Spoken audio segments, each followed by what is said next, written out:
இப்ப பொதுவாகவே இந்த சம்பவம் எப்ப நடந்தது நல்லா கவனிச்சு பாத்தீங்கன்னு சொன்னா, ஃபர்ஸ்ட் தேவாலயம் அவங்க சொன்ன போது எப்ப நடந்துச்சுன்னா 70 வருஷம் கழிச்சு அந்த ஆலயம் கட்டப்பட்டது இல்லையா? அந்த ஆலயம் கட்டப்பட்டது 70 வருஷம் கழிச்சு, பாபிலோன்ல இருந்து சிறைப்பட்டு போய், அதாவது தேவாலயம் இடிக்கப்பட்டு அன்னில இருந்து 70 வருஷம் கழிச்சு அதை கட்டினாங்க. இப்ப இஸ்ரவேலர்கள் வந்துட்டாங்க, சுய தேசத்துக்கு வந்துட்டாங்க.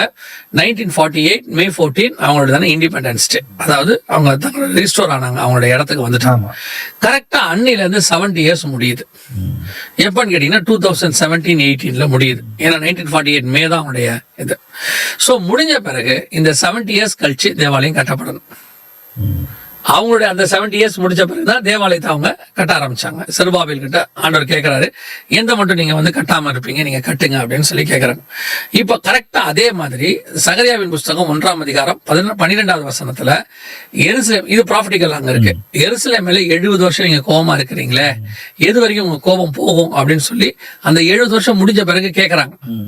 அதே மாதிரி கரெக்டா 70 வருஷம் முடிஞ்ச பிறகு 1948 to 2017 70 வருஷம் முடிஞ்ச பிறகு 2018 ரெட் ஹீஃபர் அப்படின்னு சொல்லக்கூடிய சிவப்பு கிடாரி ஆகஸ்ட் மாசம் எருசலேம் கூட நுழைஞ்சிச்சு, கொண்டு வந்துட்டாங்க. பலி பொருள், ஒரு ஆலயத்தினுடைய ஃபர்ஸ்ட் பார்ட் சாக்ரிஃபைஸ் ஆல்டர், அந்த பலிபீடம். அதை தாண்டி உள்ள போனா பரிசுத்த ஸ்தலம், மோஸ்ட் ஹோலி பிளேஸ், அதுக்கப்புறம் மோஸ்ட் ஹோலி பிளேஸ். இந்த 3 பார்ட்டாக தான் இருக்கும். அவங்க யூதர்களுக்கு, இப்ப நமக்கு அப்படி இல்ல, அவங்களுக்கு சொல்றேன்.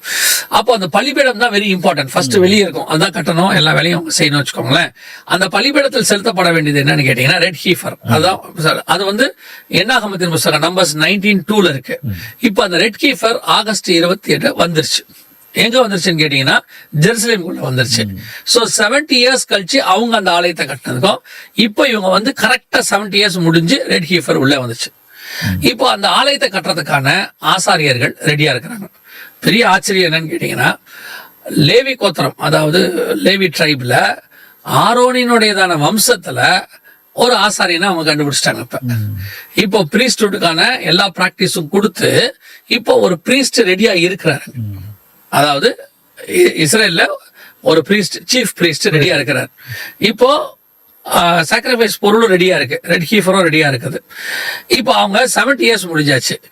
எப்படி அப்ப செருபாபேல் கிளம்பி ஒரு ஆலயத்தை கட்டணுமோ அதே மாதிரி இப்போ ஆலயத்தை கட்டுறதுக்கான காரியங்களும் வந்திருக்கிறாங்க. இந்த மத்திய 24 ஆகாயம் 2:15 அங்க ஆரம்பிச்சு இங்க முடியுது, இங்க ஆரம்பிச்சு இப்ப முடிய போகுது, நம்ம காலகட்டத்துல முடியும்.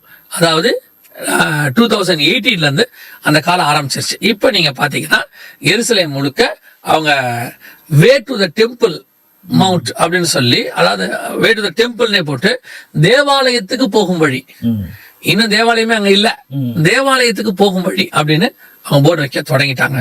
சோ இந்த மத்திய 24:2 பின்னாடி இருக்கிற மிக முக்கியமான ப்ராபசி நடந்தது, நடக்க போகிறதும் இதுல இருக்கு. இப்போ இந்த ஸ்டார்டிங்லயே நீங்க சொன்ன மாதிரி இந்த 24 மேத்யூ 24 டிஃபரெண்ட் பார்ட்ஸா பாக்குறோம். அப்போ இந்த பதிவுல, முதல் பதிவுல நீங்க சொல்ல வர்றது என்னன்னா, ஒவ்வொரு விஷயத்தையும் ஓல்ட் டெஸ்டமெண்டோட கனெக்ட் பண்ணி பாருங்க. ஒவ்வொரு விஷயத்தையும் நம்ம எப்படி அந்த கல்லின் மேல் கல், அந்த விஷயத்த நீங்க எக்ஸ்பிளைன் பண்ணீங்க. அப்போ இந்த டேக்அவேல நம்ம முக்கியமா நம்ம நீங்க சொல்ற மாதிரி அந்த ஓல்ட் டெஸ்டமெண்ட் பார்ட்டையும் இதையும் கிரைஸ்ட் ஃபுல்ஃபில் பண்ற விஷயத்த எவ்வளவு கிளியரா வந்திருக்குன்னு சொல்றீங்க. அதுவும் முக்கியமா நீங்க என்ன சொல்றீங்கன்னா, அந்த ஒரு பார்ட்டுக்கு, ஒரு காயினுக்கு 2 பக்கம் இருக்கிற மாதிரி ஒரு பக்கம் மட்டும் பாக்காதீங்க, இன்னொரு பக்கமும் பாருங்கன்றீங்க. அப்போ நம்ம இந்த 24 எப்படி நம்ம தொடர்ந்து நம்ம அதை கேட்ச் பண்ணி கொண்டு போறது? இப்ப நம்ம இதுதான் ஸ்டார்டிங்கா பாக்குறதுல, இதுதான் ஸ்டார்டிங் பாயிண்ட். அதாவது 2018 இருந்து இந்த ஸ்டார்டிங் பாயிண்ட் அவங்களுக்கு ஆரம்பிக்குது. நமக்கு இந்த மேத்யூ எப்படி ஆரம்பிக்குதுன்னா, தேவாலயம் இடிக்கப்பட்டதுல, அவங்களுடைய ஆலயம் இடிக்கப்பட்டதுல இருந்து நம்ம ஆலயம் கட்டப்பட ஆரம்பிச்சிருச்சு. நம்ம ஆலயம் இடிக்கப்படுறதுல இருந்து உள்ள ப்ராபசிஸ் இதுல இருக்கு. அதை ஒட்டி நடக்கிற சம்பவங்களை தான் இதை பார்க்கணும். பொதுவா 2 வகையா பைபிள் படிக்கிறவங்க இருக்காங்க. ஒன்று இதை டெய்லி ரொட்டீன் ஒர்க், அதை படிக்கிறோம், ஷெட்யூல் போட்டு ஒரு நாளைக்கு ஒரு அதிகாரம் 2 அதிகாரம், அது ஓகே ஃபைன், அது அவங்களோட இஷ்டம், நம்ம ஒன்றும் செய்ய முடியாது. அதாவது படிக்கிறாங்களேன்னு சந்தோஷப்பட்டுக்கிறேன். இப்ப ஏன்னு கேட்டீங்கன்னா, பெரும்பான்மையான வீடுகள்ல பைபிளே படிக்கிறது இல்ல, தே ஹாவ் நோ டைம். அவங்க சொல்றாங்க ரொம்ப பிஸியா இருக்கும் அப்படின்லாம் சொல்றாங்க. சோ அதுக்கு இது எவ்வளவு பரவாயில்லன்னு வச்சுக்கோங்க. 2வது, இதை கொஞ்சம் தியானிக்கணும், மெடிடேட் பண்ணணும். நம்ம திருப்பி அதே தான் உங்களுக்கு சொல்றேன். வேத வசனம் என்பது படிப்பதற்காக மட்டும் கொடுக்கப்படல, தியானிப்பதற்காக கொடுக்கப்பட்டது. இரவும் பகலும் கர்த்தருடைய வேதத்தில் தியானமா இருக்கிற மனுஷன் பாக்கியவான். அப்படிதான் பைபிள் சொல்லுது. சோ இந்த மெடிடேட் பண்ணீங்கன்னா தான் இந்த மாதிரி காரியங்கள் உங்களுக்கு கிடைக்கும். கொஞ்சம் உட்கார்ந்து இன்ட்ரெஸ்டா டைம் எடுத்து நீங்க இந்த காரியத்தை எப்படி ஆரம்பிக்கணும் அப்படின்னா, இந்த எண்ட் டைம் அப்படிங்கிற கடைசி காலம் அப்படிங்கறதனுடைய ஃபர்ஸ்ட் வெளிப்பாடு இங்க ஆரம்பிக்குது. இதே காரியம் தான் லூக் 21 இருக்கு. லூக் 21லயும் மேத்யூ 24லயும் ஒரே விஷயம் இருக்கு. லூக்கும் அதை பத்தி தான் எழுதுறாரு, மேத்யூ அதை பத்தி தான் எழுதுறாரு. சோ இதை நீங்க உட்கார்ந்து கொஞ்சம் டீட்டெயிலா தெளிவா இது எப்படி ஆரம்பிக்குது அப்படிங்கறத படிச்சாங்கன்னா நிறைய விஷயங்கள் கொண்டு போக முடியும்.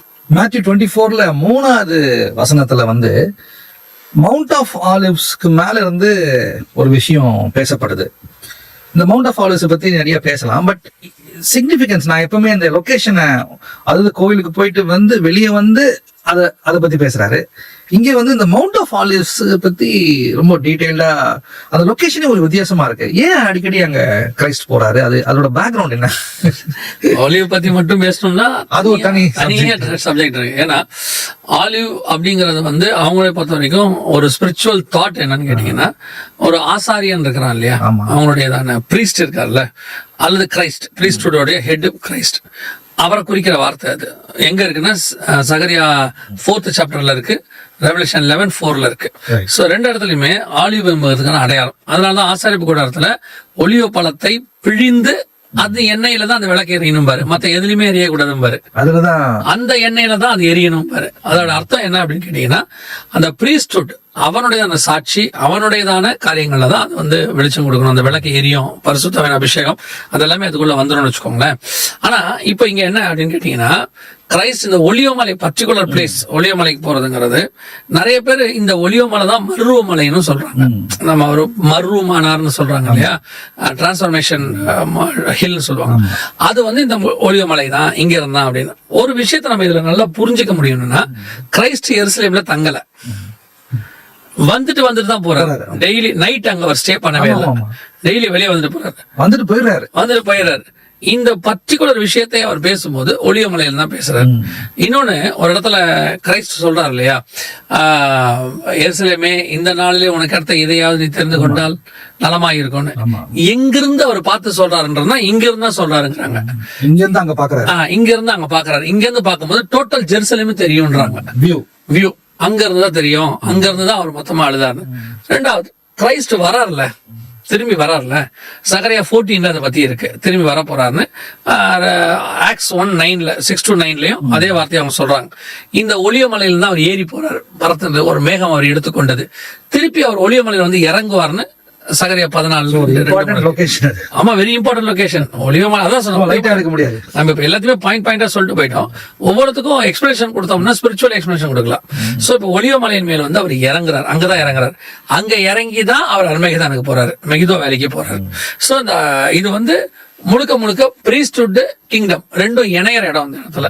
சோ அந்த இடத்துல தான் அவர் ஒலிவ பழம் புளிஞ்சு எப்படி இதாகிறாரோ, இந்த கெட்சமனையும் அந்த பக்கத்துல தான் இருக்கு அப்படின்னு அவங்க சொல்றாங்க. நான் போனதில்ல, சொல்றாங்க கெட்சமனையும் அங்கதான் இருக்கு அப்படின்றாங்க.